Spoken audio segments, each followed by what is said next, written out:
Okay, good evening, everybody. Welcome to everyone who's joined us. It's a little bit after 8:30 p.m. on the 7th of June, and today's film is a 7th of July, thank you. You know, I would say the recording will cover it, but Zoom doesn't manage recording times very well either. It sometimes gets the day or the time wrong. On the 7th of July, and this is the first of our July series. I have as my background, actually all of them. Next week, we are going to look at the house on Shalush Street. The week after that, the kindergarten teacher. And our final session is going to be Fauda, and we have selected episodes 1, 2, and 3 from the 3rd season. And the expectation is that some people are going to want to binge watch the whole thing from beginning to end if you haven't done it already. I sort of been putting it off. I think I watched about 3 sessions as part of one of my classes and said sometimes Carol and I will watch the whole thing from beginning to end, which is something we like to do. So for the 3rd season, should we have watched the 1st and 2nd? You can do whatever you want. But will we be able to figure what's going on? Is anybody an expert on that here? No, I've watched it on and off. Do you think that saying, you know, let's focus on season 3, 1, 2, and 3, and just hope for the best? I felt it was a little bit too much to expect for everyone to watch 36 episodes of about an hour long each. The next week, no way. I get through in a very limited period of time. I've watched the first, I don't know what, 5, 6, 7, whatever from season 1, and said someday I have to go back, and this summer is the time that I will. I'll also mention, especially for the people who have a Sephardic interest, on Sunday, the 19th of July, I'm doing a program on Inquisition Remembrance tied to the 3 weeks. And email me if you want the link. And the program that I would do for senior residents for Tisha B'Av, where it sort of mixes the evening, morning, and afternoon services, and then broader issues of genocide and who knows what. I'm doing that on Tisha B'Av afternoon, July 30th at 6 o'clock Mountain Time. So much for the announcements. Anybody want to email that information? Yes, I'll email it to everybody. Okay, thank you. And you know what? I was thinking of doing a poll, so I have your homework today. Let's edit this. Okay. Did you watch the film already? Answer 1 is going to be yes. Answer 2 is going to be no. Where are you putting this? We'll find out very soon, assuming I can do this. Launch polling. It said, did you do your homework today? It's supposed to have been changed to, did you watch the film for today? Yes. Morgan, you're laughing. Morgan and I had a Zoom, and we got the Zoom experts that we should do a poll every time just because. I don't know whether I will, but there you go. And you saw the answers. Most of you already watched it. Okay, who's going to get us started with our discussion?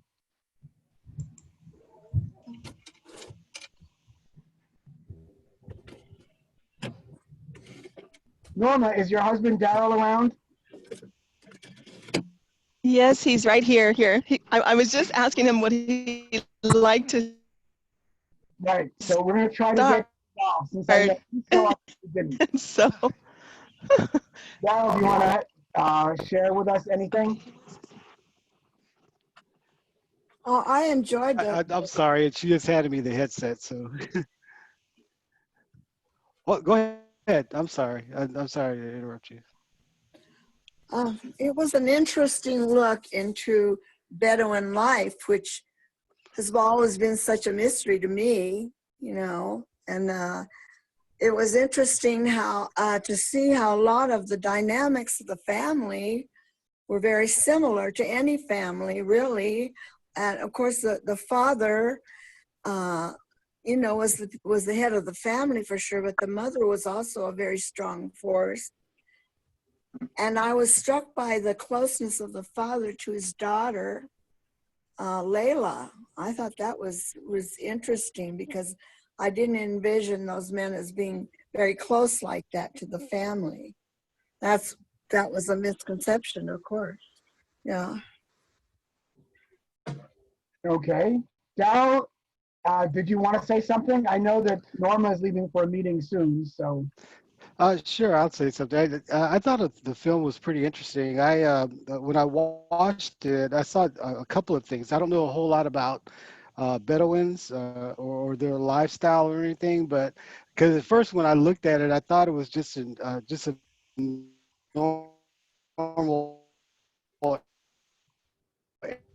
Arabic family, and I thought that it was an interesting story with as far as the husband. Number one, being a polygamist. Number one, he had 2 wives, which was interesting. And the other interesting thing was I understood the relationship he had, like with his daughters and things like that, because we have 4 daughters, so I understand how that dynamic works and stuff like that. Because usually most fathers that have daughters, they're usually very close to them. So I thought it was really an interesting story. The mother was. What happened was that she was pretty much basically the head of her own little household, because he had the 2 homes that he was maintaining, and it seems that he didn't really maintain the one that the wife was in Right. Ricky? so much. Anyway, He Darrell maintained just the want one to that say he something on stated. behalf of Norma. If you have 4 daughters, don't let the movie give you any ideas. It's kind of interesting. Wasn't it common for Not at all. wasn't it common in that society to take another wife? There are about 250,000 Israeli Bedouin. This is the stuff I had to look up. As far as I can tell, I remember learning that Israel had basically made polygamy very difficult unless you brought a wife with you from outside the country. That was for Jews. In 1977, there was a ruling about polygamy, allowing polygamy for non-Jews in 2 very limited situations. Situation number 1 was if there was a spouse who was unable to be involved in a divorce. Somebody in a vegetative state, divorce would be allowed. And for non-Jews,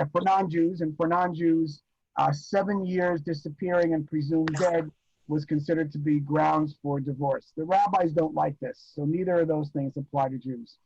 But that's 1977. I saw statistics which said that in the Israeli Bedouin community, especially what I'll call is the non-settled Bedouin, the Bedouin in the village that was depicted in the film, and it was shot on location. I'm sorry, I know approximately where it is, but I cannot tell you whether it was safe. I don't think it was Lakia. Lakia is much too built up these days. Those are rather large.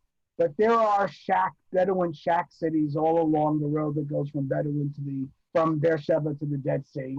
And it was near a train line, so it's probably one of those. In any case, there the number is probably higher, but even in a Bedouin city like Rahat, or in the settled Bedouin who live in large villages or towns, the number is over 30% from what I saw. And the reasons for a man taking a second wife vary from anything. It was I'm never. sorry, Seth, over 30% of Bedouins are polygamous? That as a figure. Who's making noise? Somebody may have somebody who needs to be muted may not be muted. I don't know that it's me. Yeah. So my question, you said over 30%, and I didn't catch 30% of what? Was that? 30% polygamy in Israeli Bedouin culture, despite the fact that it is prohibited. I read a number of articles which talked about how you get around the rule. There's a concept in Israeli law called noda b'tzibor. It translates more or less to common law wife or common law husband. And to a certain extent, Bedouin or in Tel Aviv, if some guy has, or for that matter, some woman has multiple spouses,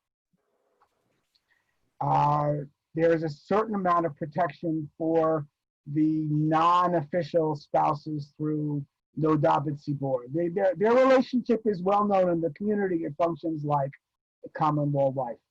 In any case, around the time this film was being shot, there was an explosion of interest in this issue. There was a Knesset committee that began to look into it. There were lots of lawyers who began talking about it as being an issue in Bedouin community. I found a couple of lawyers, nobody speaking in English, a couple of Bedouin women lawyers speaking in Hebrew or Arabic, who talked about, on the one hand, the men say this protects some of the divorcees and it protects some of the women who couldn't be married, et cetera, et cetera. But the lawyer said it also leads to what we would call systematic poverty.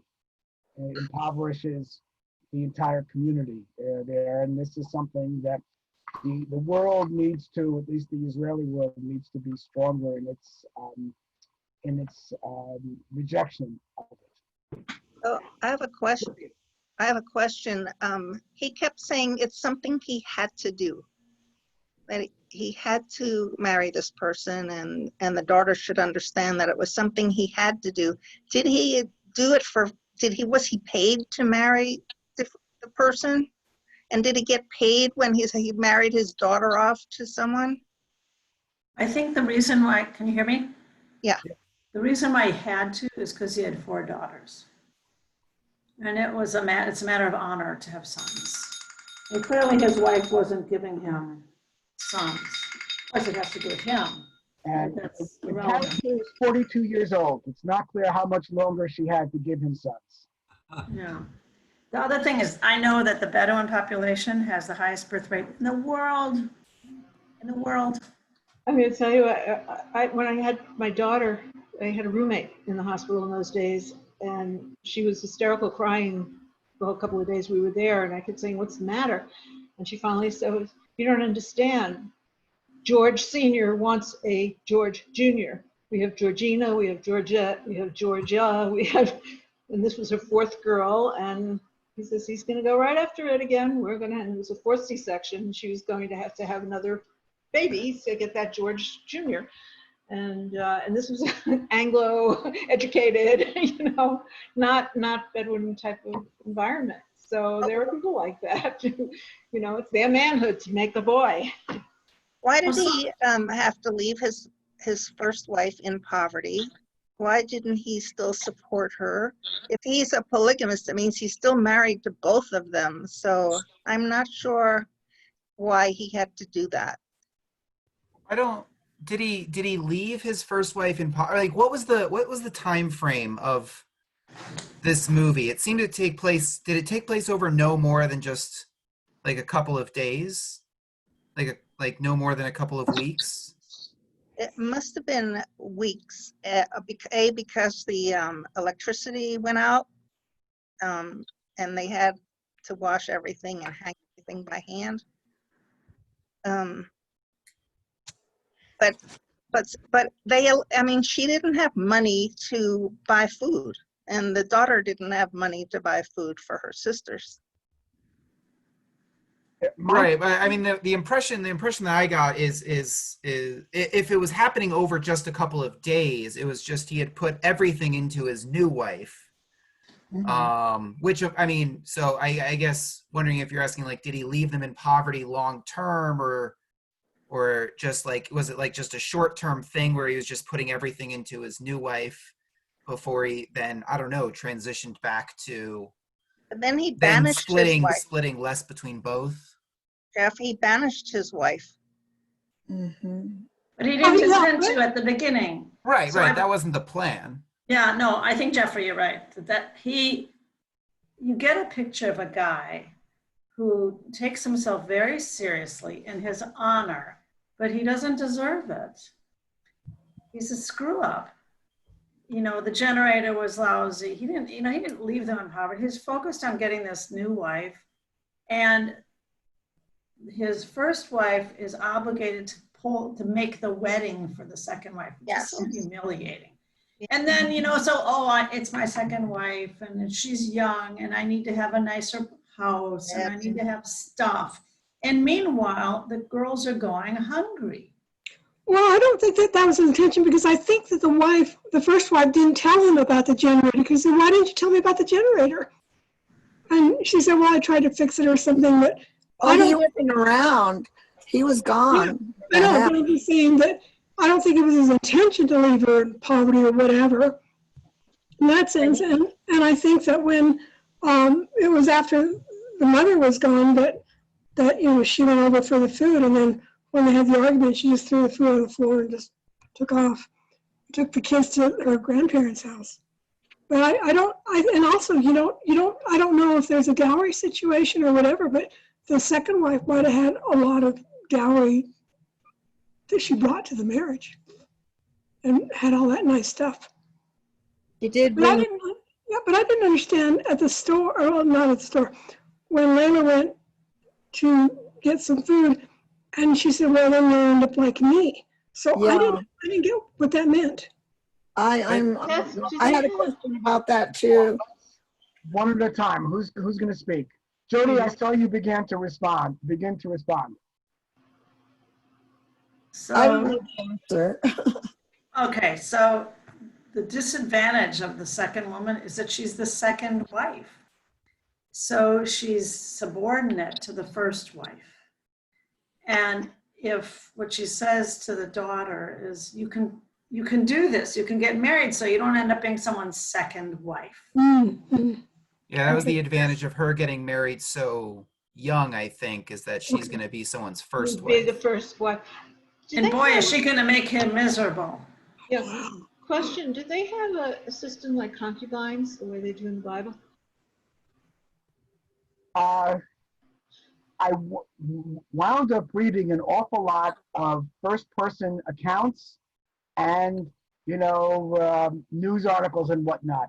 A lot of the Bedouin are very, very happy that they have many, many wives, and they want to have lots and lots of kids. You should go down the hill when next time you're visiting Bob, your kid, and go see. Oh, go right on them. I was going to say something about that, if you'd like. The Bedouin men are happy, or the Bedouin women? Well, this is an interesting community. My daughter lives in a place called Eshkar, which is in the Galilee, right near Carmiel, about maybe 40 miles northeast of Haifa. And it's very hilly. And on one side of the hill is this Jewish community called Eshkar, and on the other side, sort of going down the hill, is a Bedouin community called the Rab al-Naim. Everybody's name is al-Naim. They're all related. They're all the children, who knows what incestuous relationships or whatever. But the people in Eshkar, basically, and even in some of the Arab towns nearby, considered them like trailer trash because they lived in huts. And it wasn't like in the desert in the Negev where you see these black tents. It was more trailers, a lot of garbage. They didn't have a lot of services by the Israeli government.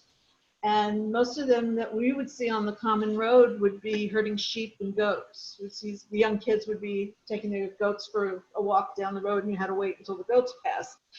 And the Likud government, the current government, decided for whatever reason to invest in a Rab al-Naim, put a lot of money into it. They love Bibi because he did that. And they've built a beautiful community.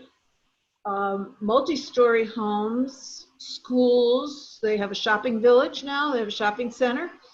And there's grass, there's flowers, and it's clean. And they still have the goats, and they still have the sheep.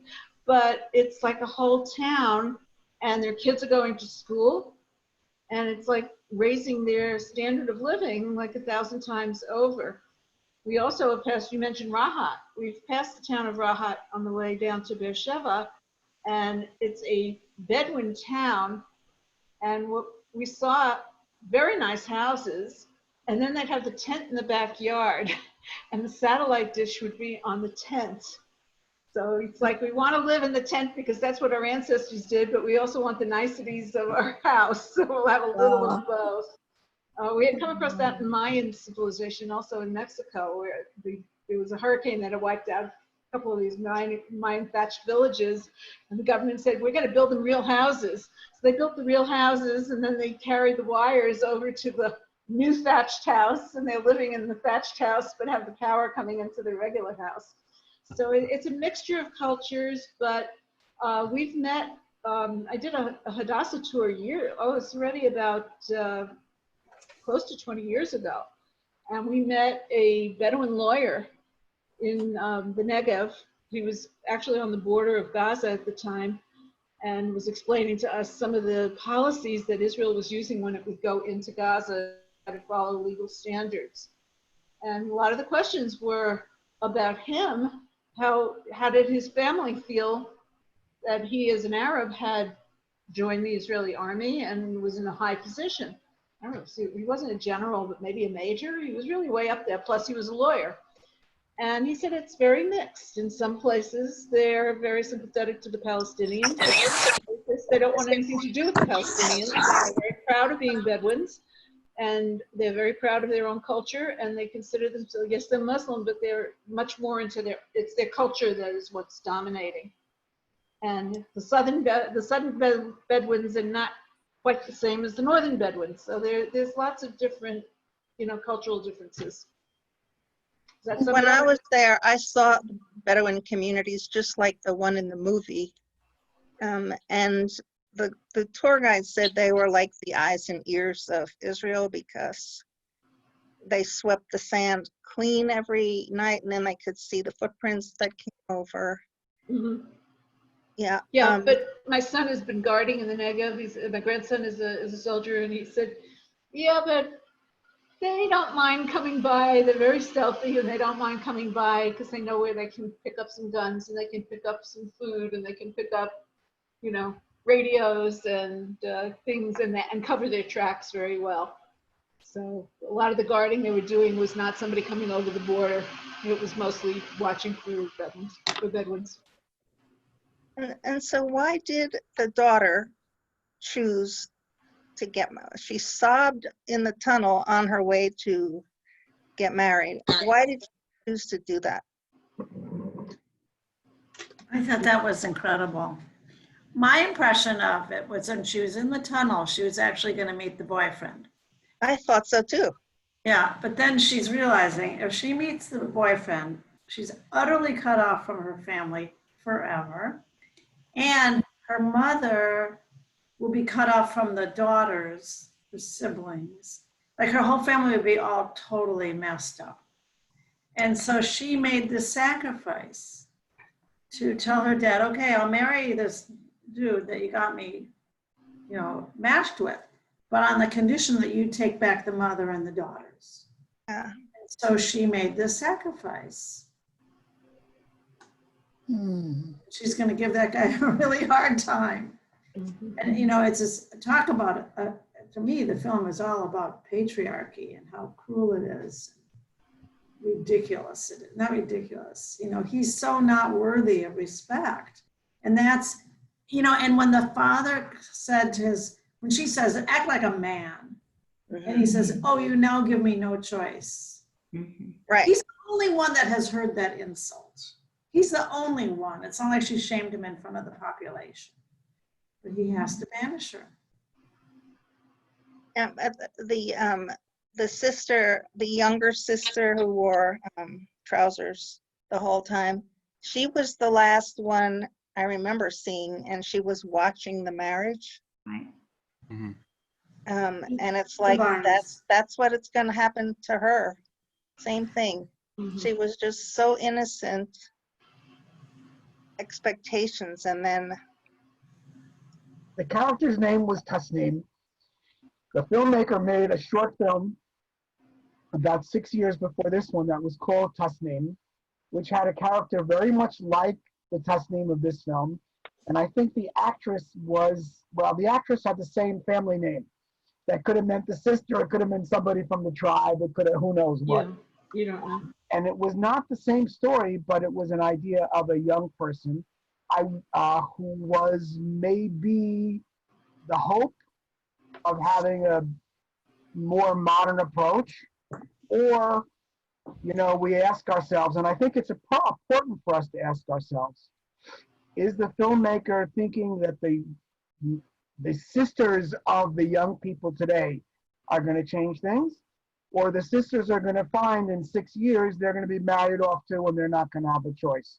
And that's the question I think the filmmaker wants to leave us with. She is not filled with a lot of answers. I saw you asking, or all of us asking these questions. Well, what did this mean? Or why did he do this? We really, if you want to be like an anthropologist and say, here are the 6 most common reasons that Bedouin men take a second wife. We don't know for sure. We know it could have been honor. It could have been to have sons. It could have been because he was shamed. It could have been because $200 that was passed. It could have been it was a quid pro quo. Your son will marry my daughter and I'll marry this other kid. We don't know really whether or not the young wife, Afaf, is unhappy because she's a second wife or because she's old and ugly and she has a husband who's in his 50s, as opposed to, 20-year-old, like the, what was his name? Not Ahmad. Now I'm forgetting it. I actually have it. Anwar, I think. But like the young guy that Layla was interested in. Boyfriend. Boyfriend. The boyfriend. Wasn't he Ahmed? I think it was Ahmed, but I'm not. Ahmed sounds right. Yeah, but, Why did you tell me to remember the last word? I don't remember what the last the word. last word was she pointed at her sister and said Tasneem. And I think that's the central. Again, I'm not a film expert. I just watch these things and talk about it to this. I'm much better off in telling about Bedouin life and about how it works in the Israeli society than I am about filmography and whether they cut to black or to white or whatever. But I do think that the filmmaker ended the film with an image of the sister, and with the last word being Tasneem, for us to point that out in this conversation now, if for no other reason. How realistic is this film? Well, I saw an interview in which, one of these things that would be on the DVD, except now everything is streaming. She wrote it in Hebrew. She had spent 10 years among the Bedouin. Her mother was a photographer who was sent to a town very much, either the town that this was in or a town very much like it, to take pictures. She speaks Bedouin, but she doesn't write in Bedouin Arabic. And she had a guy, his name was Sahal Adabsan. So she had a guy named Sahal Adabsan who translated into Arabic and also translated into Bedouin, just to make sure everything was right. And he was quoted as saying that Elit Zekzer, the filmmaker, actually got this very right because she knew the society. So everything felt like it was very authentic. And it was shot on location in an authentic place, which also made sure that everything was really pretty authentic. The problem of polygamy, the problem of the women having to make the wedding for the second wife, and That's me. Oh my God. Gender And the separation. bed, and They setting put the bed up. some of the men, so it looked like it was mixed, but it really wasn't. Mhm. Put less emphasis on the women. Yeah, I didn't have a chance to see the movie. Just read a little bit about it, but did they talk about honor killings at all? Honor killings did not play a role in this. Morgan, I see you shaking your head. Do you have something to say? You should. Did you watch the film? I did. What should you do? Give you a chance. Oh, thanks. One thing that struck me was how progressive he was with his daughters versus how traditional he was with his wife. Yeah. And once his daughter reached a marrying age, how that shifted from being progressive and letting her go and follow an education to treating her how he treated his wife, both his wives. I think the film did a really interesting. I think it did a really good job of subverting. Did a good job of subverting expectations because you go into a film you know, you go into a film like this where it's about women and a, you know, very conservative Middle Eastern community. So you immediately I mean, I think you immediately just assume it's going to be, you know, patriarchal. The women have no rights and the men are telling them what to do and stuff. But then it starts off with him giving his daughter the driving lessons. And I believe it's implied that once they get back to the town, when they switch seats, that it's not really proper for her to have been doing that. So and then when she gets home, she seems to have a very poor relationship with her mother, who seems to be the one enforcing so then it kind of switches, or at least in my experience, it switched on me, where I was expecting, oh, well, it's going to be the mom defending her daughter against doing what she can to shield her from the patriarchy. And then you're like, oh no, it's the mom's the ultra conservative and the father is the one who's, you know, somewhat progressive and then it was really interesting when the boyfriend comes over and then the wife is like, you need to leave before he gets here. And I thought she was just like lying with him. Like she was just like, because everything we'd seen of the father up until that point is that he seemed to be a really nice guy and seemed to have a really close relationship. And you just think that, oh, the wife is just telling these scary stories to scare the boyfriend off. And then it flips again, or at least for me, it flipped again, where you realize, oh, well, no, it is actually the mother is actually trying to protect her daughter, shield her from some of these things. And kind of like the impression that I got wasn't the impression that I got about why the husband, why Suleiman, right? Yeah. Yeah. Why Suleiman, why he kept doing this, saying like, I have to. Right. I mean, obviously, as you said, Professor Ward, like, you know, they don't give us any clear answers to a lot of the stuff that happens. But the impression that I got was that they were trying to show that in its own way, like the men, or at least this particular man, were as restrained and restricted in their activity by the patriarchal systems that were in place. Because he didn't seem like he wanted to do any of the stuff that he was doing, but as they implied, like he was too weak to push back against the culture in which he lived. And I think him giving her those driving lessons at the beginning and, you know, kind of showed that under other circumstances he would have been, but ultimately he was himself victimized isn't the right word, but he was himself giving up to, you know, allowing those things that he might not have necessarily agreed with to dictate how he behaved. I don't think, you know, that doesn't necessarily excuse, you know, it doesn't absolve him of the decisions that he makes that humiliate his wife and his daughter later on. But I think I got the impression that he was doing all of this because of, you know, just these cultural expectations. I was struck by sorry. No, go ahead. I said I was struck by the normality of the first scene. It seemed like had they kept driving, they could have been anywhere. They could have been in California. They could have been in London. It was just a dad teaching his teenage girl how to drive while she checked her grades in the car. And when they arrived, I think, like you were saying, they were just overcome by the culture. And I was reading, I think it was the LA Times review of it, and they had a great interpretation of the title, Sandstorm. Yeah.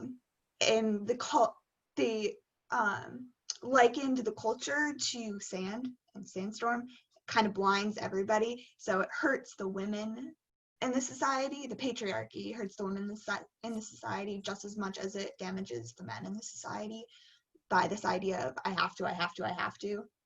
I don't think the father was necessarily happy or pleased with any of the decisions he had to make either. He ripped his family apart. I don't think he wanted to do any of that.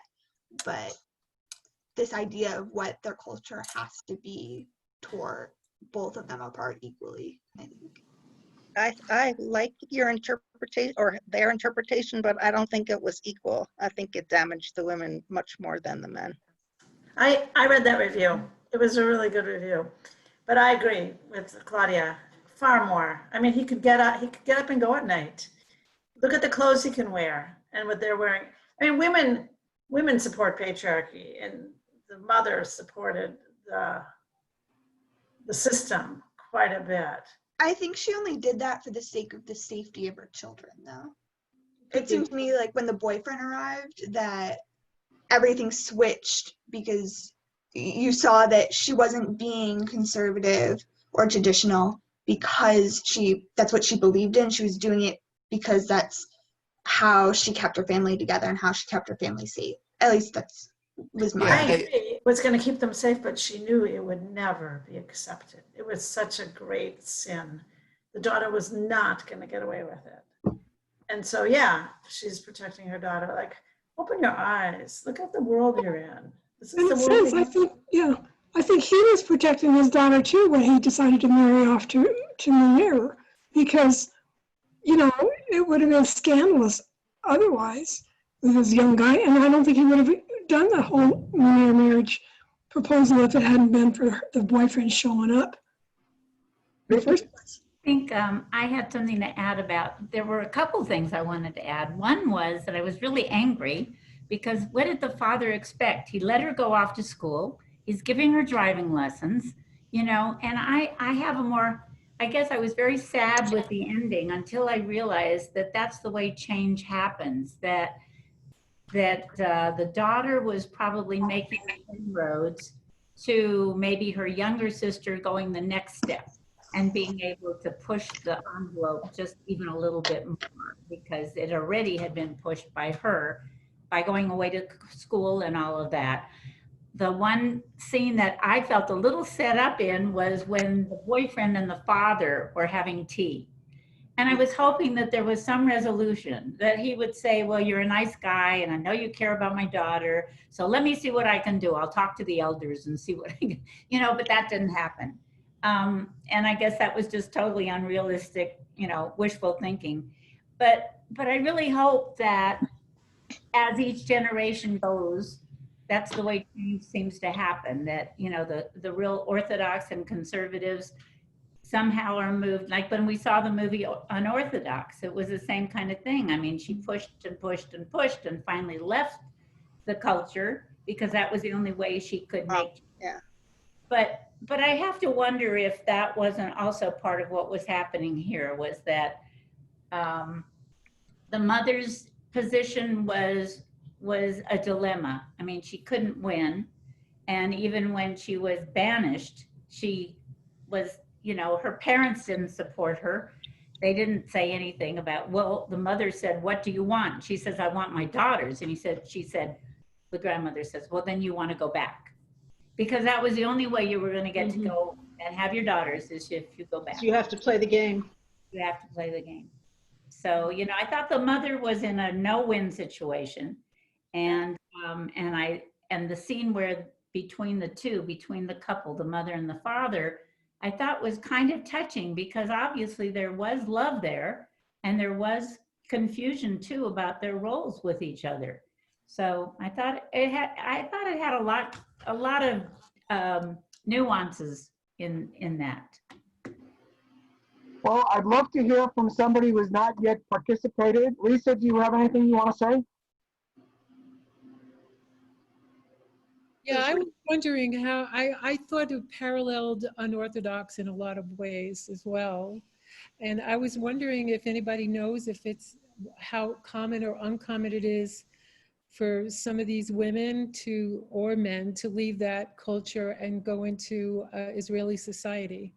And also, when they go to school, do they learn in Hebrew, or what language do they learn in?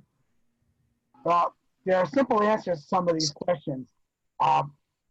The rate of Bedouin abandoning the Arab sector as a whole to become Israelis, that's going to be very small. We think about a mixed society, Jews can become Christians and whatnot.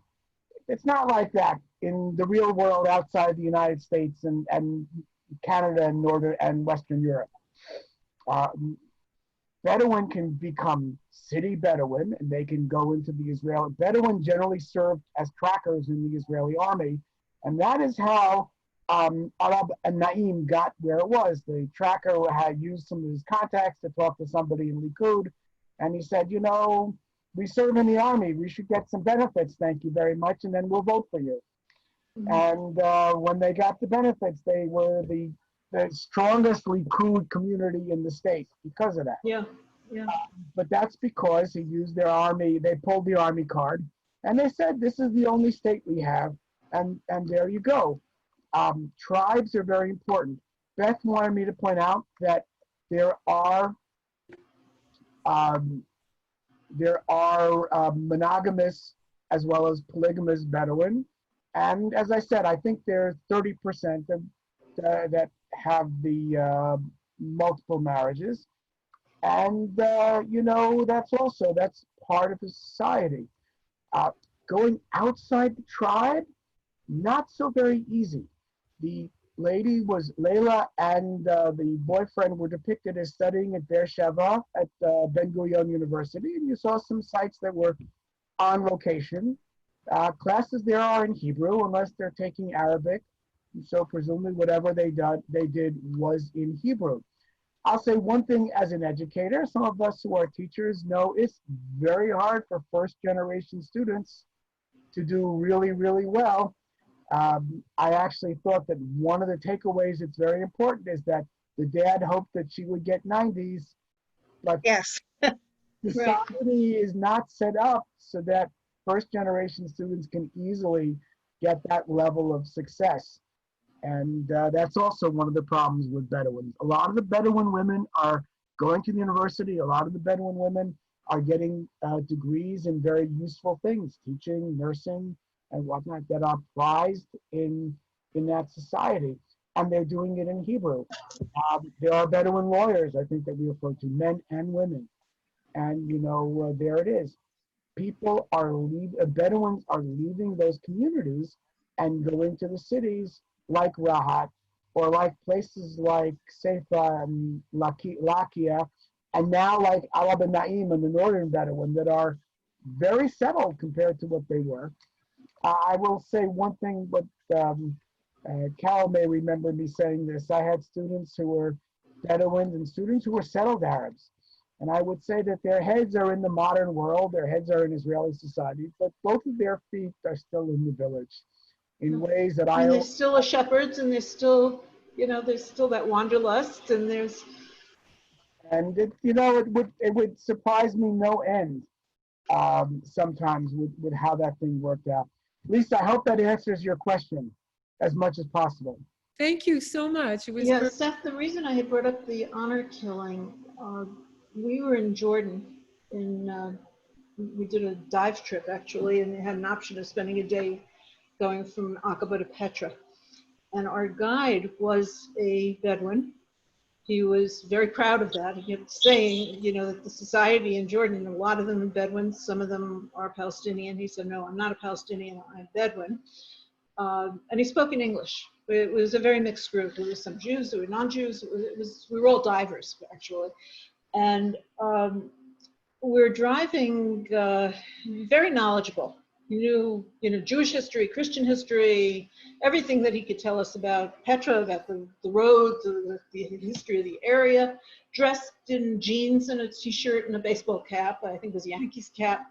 But one of the women on the trip, it was a British girl, said to him, she said, is it true that if you were to find out that your sister wasn't a virgin when she got married, that you would have an obligation, or your family would have an obligation to kill her? And he answered as straight as I'm talking to you. He said, absolutely. There was like no hesitation, no anything. It's like, we have to do that to protect our honor. And the rest of us is sort of, honor. Yeah. And the rest of us are sort of looking at each other like, we're in the car with this guy, and he could, he didn't say he did it, but he said it would be his obligation. And he was explaining that technically it's against the law in Jordan. However, there are a lot of loopholes, and usually you sort of went away with the girl to do your thing so that it wasn't right in public. Nobody knew, she just disappeared. And it was the most bizarre feeling. We were on our way back from Petra, actually. It was like when we crossed the border back into Israel, I felt like kissing the ground. It was something, and I just wondered if you came across this, Seth, in your studies, your knowledge of that culture, and is that practiced in Israel as well? Honor killings are a feature of a lot of societies. And I sometimes have to remind my students that if you read 19th century literature, you have stories of, these are men, not women necessarily. You know, you brought a gun into the prison cell, and the prisoner was supposed to kill himself with a gun, not try to get out of the prison cell, because that was how honor worked. Hamilton, you know, the famous thing, The Hamilton, duel. an honor duel. So it's not like these things are unknown outside of Bedouin society. It is a problem. It occurs in Israel. It occurs a lot less. I have certainly read material that says that the honor killing, the men or the women who do the killing sometimes are sent to jail, but usually for a very short period of time. Like in India. And it occurs in Pakistan and India. It occurs in some other countries as well. It played no role in this movie, as far as I can tell.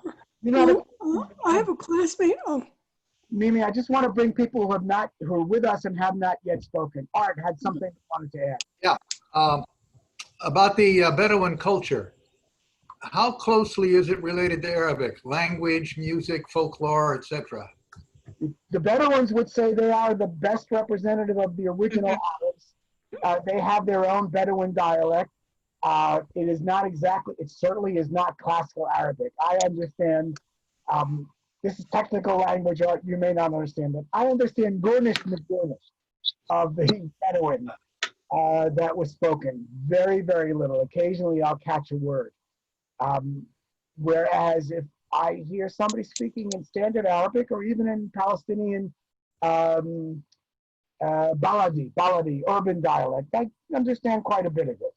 But the dialect is quite unusual there. The Bedouins, however, would claim that this is the noble Arabs. And, you know, Muhammad was sent to a Bedouin woman to nurse until he was 6 or 7 years old, so that he would imbibe the true desert spirit. And you have that kind of pride. The settled Arabs, the northern Bedouin, everybody will tell you these are, don't assume they're all the same. And I actually am going to add one more thing. Every once in a while, I am envious of people like Jody who've retired and don't have to write stupid, I want to say stupid ass, because they really are stupid ass course curricula to meet endless committees who have no idea what your subject matter is, but they think they know everything. So today I had to write about how my course will show the universality of human culture, as opposed to the fact that from village to village and between Bedouin of the village and the city and the north and the south, there are substantial ways in which they are distinct from a so-called universal human culture that the university wants to promote as if, I mean, it sort of exists, but it's not exactly that it exists as being a single standard. And in one of them, I'll see whether I get hit on the head. I said, you know, there are more Muslims rather, than there are North Americans and Western Europeans combined. And Islam should really provide the yardstick for universal culture, not Western Europe and North America. We'll see whether or not they pick up on this and they give me a hard time. But that was meant, the Hebrew term is lahachis. It was meant to complain about it. But yes, all these things have things that are in common. The honor killing, for example, is very, very common. But each one of them also has very, very specific, unique characteristics. Yeah, I didn't see a mosque in Arab al-Naim. Are they generally religious or are they secular? In the film, I saw a reviewer who claimed there was no religion, but we saw Layla praying. We saw her praying and she was left alone when she was doing salat. Bedouin will argue that they are not as, well, Bedouin are typically not as religious as some of the settled Arabs. This is part of the Israeli culture also, the Northern Islamic Committee and the Southern Islamic Committee, and you know, there are lots of the parties, some of them more religious than others. Can I ask you a question? Please. Or all of you, what do you think she was praying for? I don't know that we are supposed to understand that. I just saw that she was praying. But she was praying at a time when she knew her life as she wanted it wasn't going to happen. But she was really upset. And so I'm wondering why they chose that scene to put it right there. Well, what do you think? This is literature, you know? There is no single answer. And even if there were a single answer, now that it's in public, the consumers, the viewers, own the interpretation. So what did it mean to you? Well, first I thought she knew that she needed to go back to the like archetypal ties to her religion to understand why she can't have what she wants. And I think the prayer could have come from there. And then I also thought, well, maybe she is praying for her own life choices to happen, or a combination of the two. I don't know. What did you all think? If someone could remind me what happened immediately before, where exactly did that fall in the sequence of things? I don't remember exactly where it came, but she knew that she couldn't be with her boyfriend. Okay. Did she know about the arranged marriage yet? No. No. Okay. They were still at the first house, the first they lived.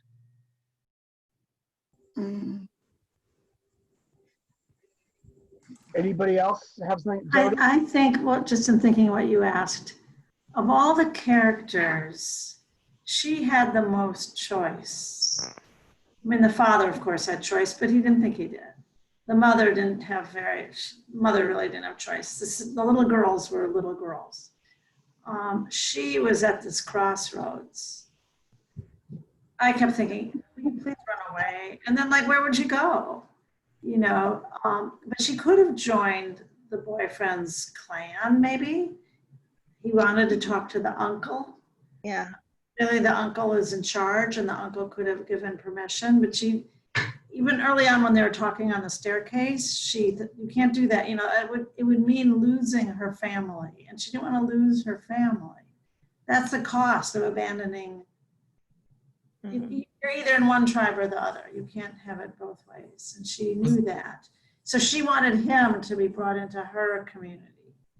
And then he could probably keep ties. I think it's really different for a girl.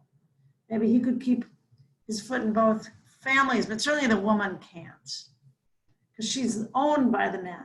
He's a man. He has more volition. So she had the most choices, and then that property. Praying. Was the boyfriend also Bedouin? Yeah. He was also Bedouin. Okay. But a different clan, it sounds like. Vicky, saying something. Vicky, if you're talking, you got to unmute. Vicky, unmute. Okay. I was thinking that one of the reasons that she told the boyfriend that she didn't want him to go to the uncle was because she really trusted at that point that she could go to her father. They had a relationship, you know, and I think she really thought on some level that if she tells daddy that she really loves this guy, you know, he's going to be there for her. And I think that up until a certain point, and maybe that's when she started praying, I don't know. But I think before that, she really wanted to give her father the chance to step up and be there for her. That's my interpretation.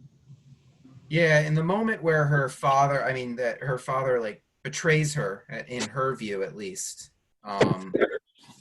you know, he betrays her, and then at that point she hasn't reconnected with her mother in that moment, like she does in that moment at the very end where the mom says you go, and she reconnects with her mom, and she seemed to have a very poor relationship with her mom up until that point.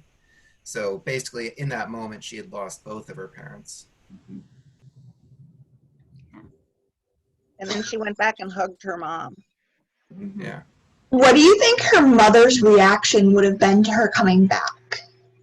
Yeah, that's true. We don't see that. Because I don't know, if I were her mother, I would have been I think, frustrated or disappointed, and that like I had sacrificed so much for her to be able to leave, for her to be able to get out of that situation, that for her to come back, I don't know. Like the mom had, I mean, the mom clearly had that sense of duty and loyalty to her children. And I imagine because Layla comes back, but comes back on her own terms to an extent. And obviously she's still going through with the arranged marriage. She's still operating very firmly within the system that exists. But, you know, we see the interaction between her and her new husband is very different than what or it seems to have the roots, the foundation that it could be very different. So, you know, I think short term, yeah, the mom's probably disappointed that her daughter is going to marry someone who's not worth it and she's not going to complete her education. But long term, I think, as someone else said earlier, like she is continuing that incremental change that her mother was doing what she could to the mother was doing what she could, and you know, I would assume hopefully that the mother recognized that long term. Well, the mother would recognize the fact that she gets to see her children again, because that was one of the reasons for the sacrifice. Yeah.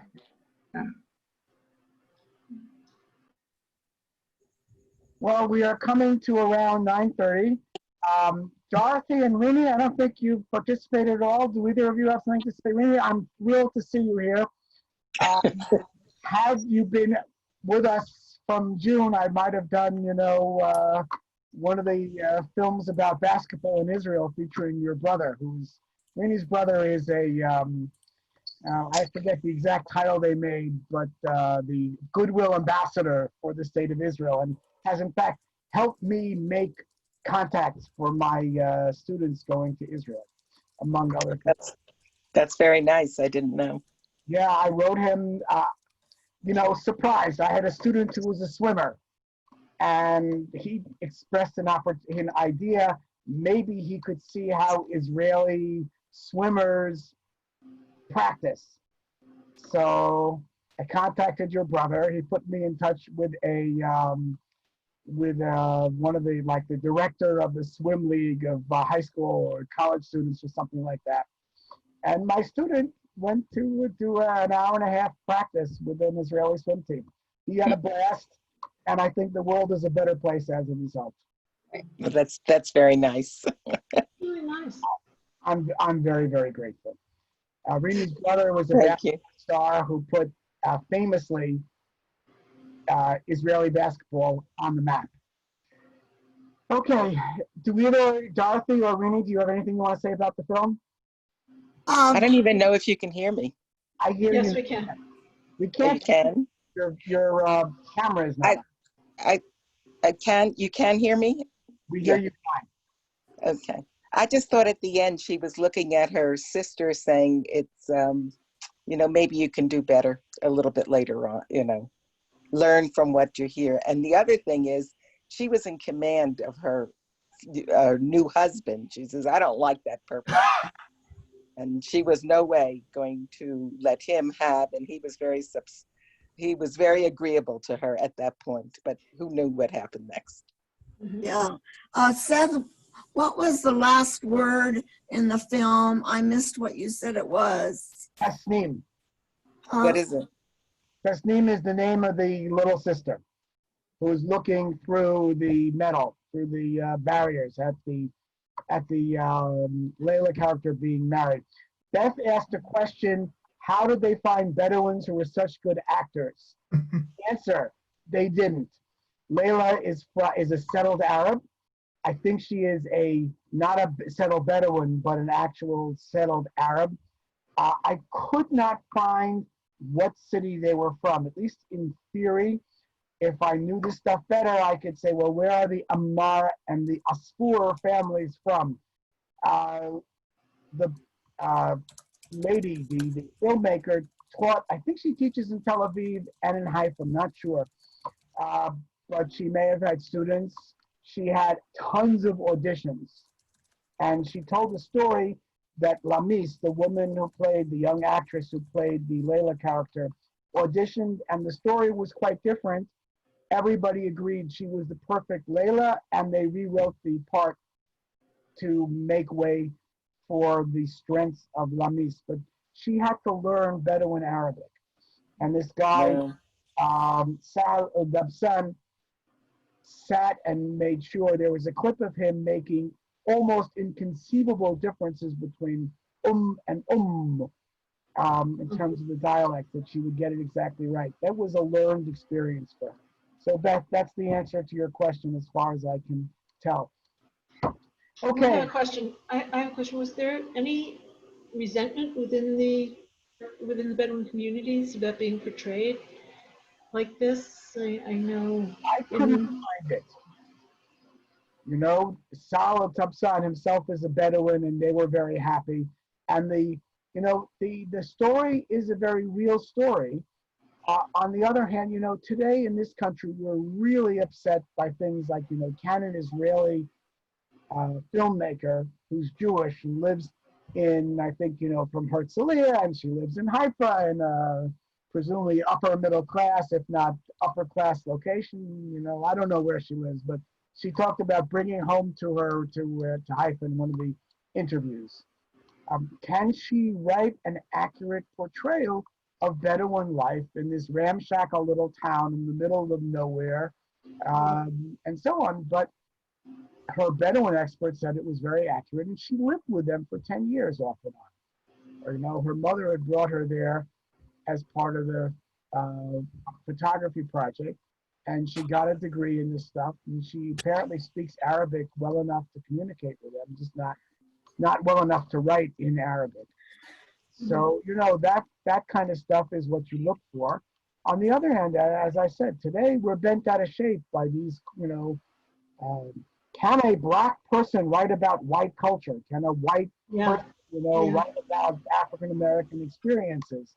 And if they do, is it cultural misappropriation and so on? I saw no discussion about this whatsoever in the stuff that I looked at. Morgan looked at some reviews. Did you see somebody worrying about those issues? Yeah, I saw something similar to what you're saying. If it was fair for her to portray Bedouin culture, I think that was in the same LA Times article that I read.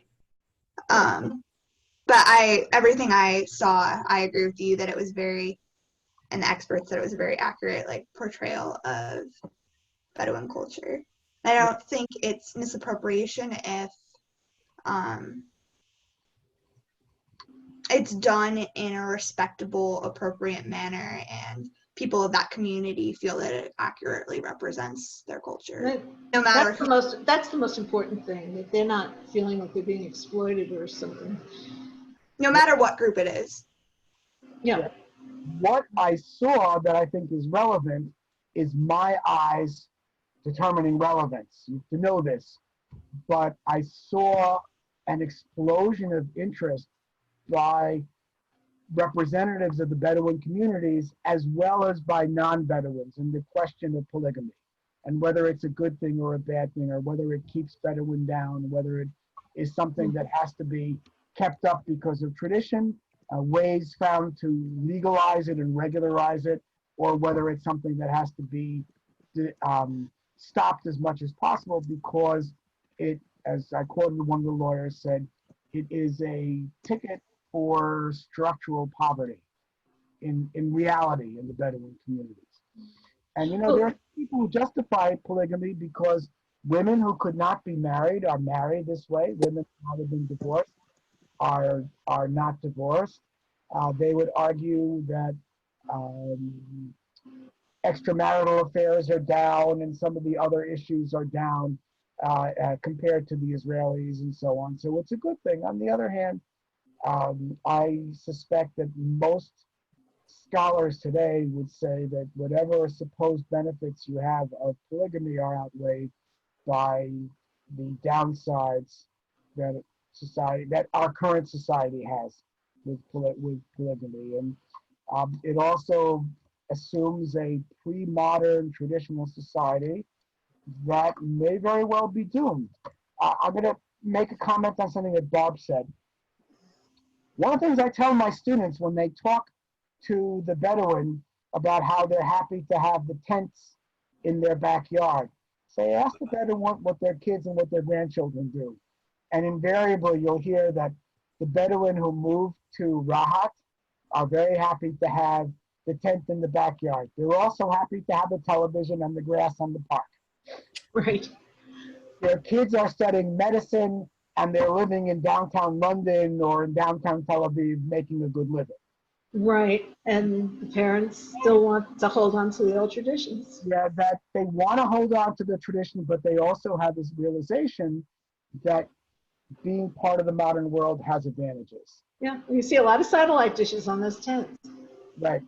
Next week, folks, we are looking at House on Shalush Street. Those of you who are on my mailing list, I think already got the reference, and what I hope will still be live links. I found it with part 1 and part 2 for free. I also found that you could pay money, but I figured, it's having it on Vimeo for free is probably just as well. But if you find it streaming for $2 or $5, that's also worthwhile. I like to point out that the guy who did the music is one of my heroes, Dov Zeltzer. Anybody know his most famous? There was a music I wanted to talk about that as long as we're doing music, it's important for me to note. Colorado Hebrew Chorale has supported having this program and has circulated it to a lot of people, and I'm very grateful for the support. The guy who did the music for the House on Shalush Street is Dov Zeltzer, the same guy who did the music for Casablanca, and it was produced by Globus Golan at about the same time as the film Casablanca, and it has some important music as part of its soundtrack. And I will say we might want to pay attention to that too. I did want to mention something, I think Bob brought this up about the guy who had 4 daughters. One of the most famous songs in Israeli film from the earliest time is Salah Shabati. And Salah sings the song, Bajumalan Chai Mashiach Hazaken. In Jumalan, an old man whose name is Mashiach he's living there and he's an old man and he has only daughters. And, he wanted to have a boy and his daughter, what was the first one? This girl and the other girl and the other girl and the other girl. And he even gave them masculine sounding names, didn't help. But again, very famous song from Salah Shabati. Anybody have any further following questions? Let's see, Morgan, Rini, Dorothy, I think this is your first, and Jeff and Lisa, all of you, it's your first time with us. Welcome, I'm glad you joined us. I hope you are too. Thank you very much. Yeah, Fauda's been on my list. How do you pronounce it? I've been on the list, but I haven't come, so. Fauda? Fauda. That's been on my list for a while, so now I have a reason to finally watch it. Welcome, Morgan, who's a recent high school graduate and going to start her college career in a couple of weeks. Where, Morgan? UW. Where do you live? In upstate New York. Near Lake George. Uh-huh. My son used to live in Saratoga Springs. Oh, nice. Yeah, I'm about a half an hour north. I know. Where exactly in upstate New York? Because my daughter was in Troy. So I'm about an hour north of Troy. Right. Yeah. No, Lake George is great. I lived there for 25 years in that area. Oh, wow. Yeah. Yeah, and Michael lives in Connecticut now, just moved out of Saratoga. So we used to go up there a lot, just go up to the lake, have dinner up there. A lot of fun. It's pretty. Awesome. Okay, well, if you're interested, you should know that I do the Wyoming Union Torah study on Wednesday afternoons, 5 o'clock Mountain Time. If you're interested, it's the same link. Tomorrow we'll probably talk about the parasha and or the fast of the 17th of Tammuz. This might be fun. And then next week we're going to do the film will be House on Shalush Street. It's from the 1970s. It's a classic film. I hope you enjoyed it. Any questions, comments, last closing It was remarks? good. It was good. Thank you. Now I have It was good. to watch the movie. I have to watch the Thank movie. you. Yeah, it was a learning experience for me because I don't know these people at all. And it was just very learning. Yeah, it's interesting to see some of the families, especially up in the north. You see them, a lot of times the women are wearing these long black dresses. It's hot. And they're wearing these long black dresses, long sleeve and long dresses and white headdresses. And there's a river up in northern Israel where you can go rafting. And we were on one of the rafts, and it was like a kayak. It's sort of a kayaking on a raft. It's a little weird. And there are these Bedouin families along the river, and they're literally sitting in the water. They put the chairs right on the beach, and the women are there in their long dresses in the water and having a very nice picnic. But it was just, it's different. This is kayaking on a river that's big and wide, takes 10 miles from side to side. This is the Snare.